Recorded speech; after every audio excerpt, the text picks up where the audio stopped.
इधर देखो बेटा, सबसे पहले हम देखते हैं मार्कोनिकॉफ का नियम। मार्कोनिकॉफ ने क्या बताया बेटा? पहले ये नियम दिया किसके लिए गया था? तो असममित हाइड्रोकार्बन्स के लिए दिया गया था। सर असममित हाइड्रोकार्बन क्या होते हैं? तो असममित हाइड्रोकार्बन की अगर हम बात करें तो पहले हाइड्रोकार्बन क्या होते हैं, तब तो असममित समझेंगे। तो हाइड्रोकार्बन होते हैं ये, जैसे हमने यहाँ लिखा CH3 बॉन्ड CH3। गौर से देखें तो इसमें एक कार्बन से 3 हाइड्रोजन जुड़े हैं बेटा, बिल्कुल जुड़े हैं। दूसरे कार्बन से भी 3 हाइड्रोजन जुड़े हैं। अब एक कार्बन 4 बॉन्ड बना रहा है, 1 2 3 4, ये भी 4 बना रहा है, 1 2 3 4, ये दोनों में गिना जाता है बीच वाला। क्लियर? इस तरह का यौगिक सममित है। सममित मतलब दोनों कार्बन पर बराबर हाइड्रोजन हैं, तो इसको बोलते हैं हम सममित हाइड्रोकार्बन। हाइड्रोकार्बन क्यों? क्योंकि ये हाइड्रोजन और कार्बन से ही बना है। काय से बना है? तो क्या कहेंगे इसको? हाइड्रोकार्बन। कौन सा हाइड्रोकार्बन? सममित या असममित? सममित। ये आपका सममित हाइड्रोकार्बन। क्लियर? अब सर असममित कब होगा? असममित तब होगा, यहां से हमने एक H हटा दिया तो यहां पर कार्बन कार्बन के बीच अब क्या बॉन्ड बन जाएगा? डबल बन जाएगा। क्या बन जाएगा बेटा? डबल बॉन्ड बन जाएगा, और ये हो गया आप असममित। कैसा हो गया?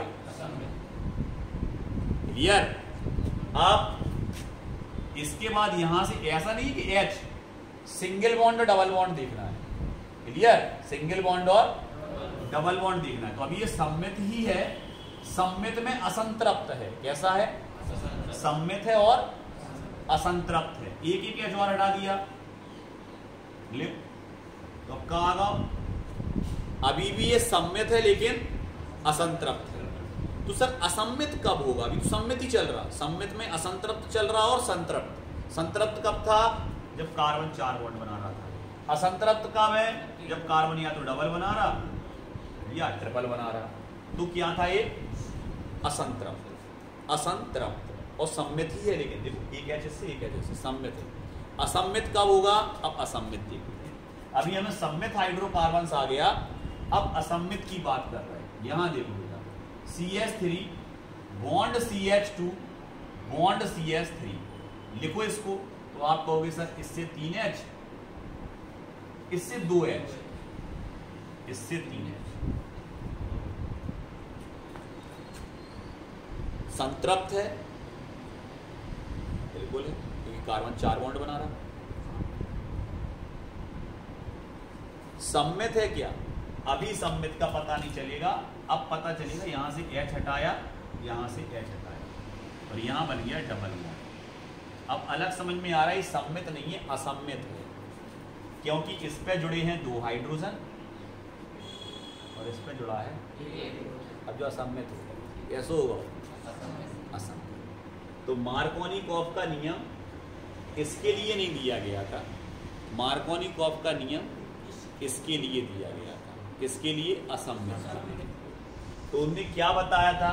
उनने ये बताया बेटा, इसको ऐसे भी लिख सकते हैं आप। देखो CH3, हाँ सर, बॉन्ड CH, बिल्कुल सर CH, डबल बॉन्ड, बिल्कुल सर। सर इसका नाम क्या है? इसको बोलते हैं बेटा प्रोपीन। क्या बोलते हैं? मैथ एथ प्रोप, डबल बॉन्ड है तो ई, प्रोपीन। क्या है नाम इसका? प्रोपीन। अब इस पर क्या कराना है हमें? इस पर कराना है हमें हैलोजन अम्ल का योग। क्या कराना है बेटा? कौन से हाइड्रोकार्बन पर? कौन से हाइड्रोकार्बन पर करा रहे हैं आप? असम्मित।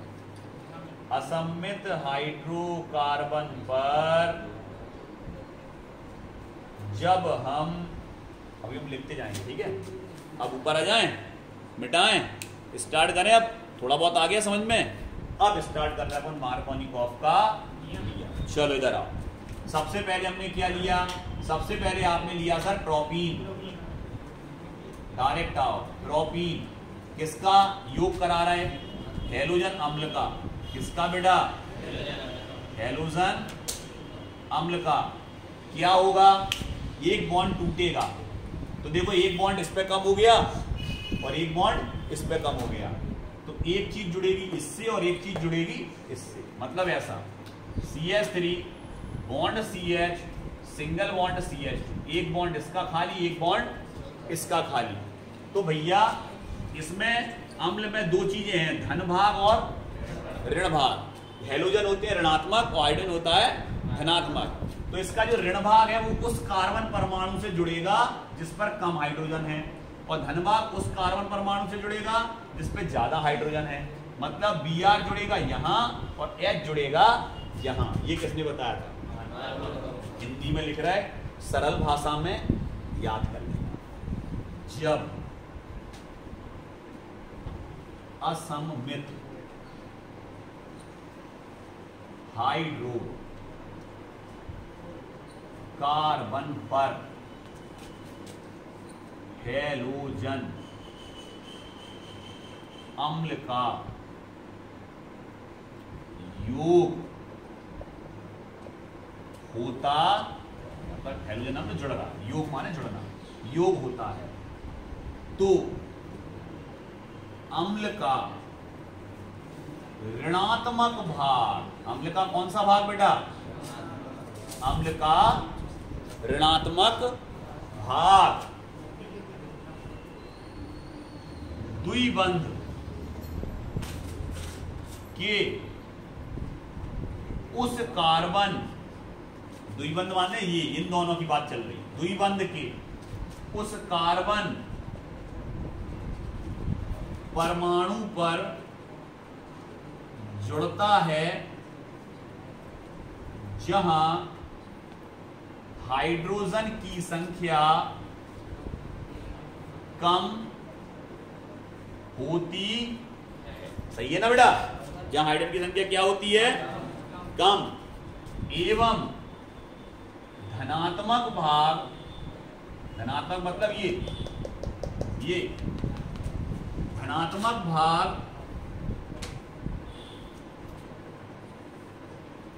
उस परमाणु से, उस कार्बन परमाणु से, उस कार्बन परमाणु से जुड़ता है जहां हाइड्रोजन की संख्या क्या होती है बेटा? कम होती है, अधिक, संख्या अधिक होती है। इसे ही मार्कोनिकॉफ का नियम कहते हैं। आगे आप समझ में, आगे आप समझ में सबको अच्छे से, भाषा भी हमने पूरे मन से लिख दी, कोई किताब नहीं, कोई कुछ नहीं, जो आप देख रहे वो आपने शब्दों में लिख दिया। क्या देख रहे थे सर? असममित हाइड्रोकार्बन था ये, असममित हाइड्रोकार्बन पे काय को योग करा रहे थे हम? हैलोजन अम्ल को। तो बाको धनात्मक भाग कौन से कार्बन से जुड़ रहा हो? तो द्विबंध के, जोन पे ज्यादा हाइड्रोजन थे, और ऋणात्मक भाग कौन से कार्बन से जुड़ रहा हो? तो जोन पे कम हाइड्रोजन थे। क्लियर? जैको का कि मार्कोनिकॉफ का, क्लियर? आ गया अच्छे से? अब याद करना पड़ेगा थोड़ा सा समझ के। क्लियर? ये क्या हो गया आपका? मार्कोनिकॉफ का नियम। अब सर यही नियम, मतलब यही क्रिया अगर हम किसकी उपस्थिति में करा रहे बेटा? पर ऑक्साइड की उपस्थिति में। किसकी उपस्थिति में? पर ऑक्साइड की उपस्थिति में करा रहे, तो उल्टो हो जाए। उल्टो का, अब Br जुड़ है इते और H जुड़ है। सर भाषा में क्या कर दें? भाषा में क्या कर दें? भाषा में कछु कर दें? बिल्कुल कर दें। जब असममित हाइड्रोकार्बन पर हैलोजन अम्ल का योग, एक चीज लिख दो, पर ऑक्साइड की उपस्थिति में होता है, उपस्थिति में, परऑक्साइड की उपस्थिति में। बस इतनी सी लाइन जोड़ने, जो इतनी सी लाइन जोड़ने केवल, परिस्थिति में उपस्थिति में होता है तो अम्ल का ऋणात्मक भाग द्विबंध के उस कार्बन परमाणु पर जुड़ता है जहां हाइड्रोजन की संख्या बस कम की जगह का हो जाए अधिक, एवं धनात्मक भाग उस कार्बन परमाणु से जुड़ता है जहां हाइड्रोजन की संख्या अधिक की जगह का हो जाए। कृति मार्कोनी कौन को नियम होगा?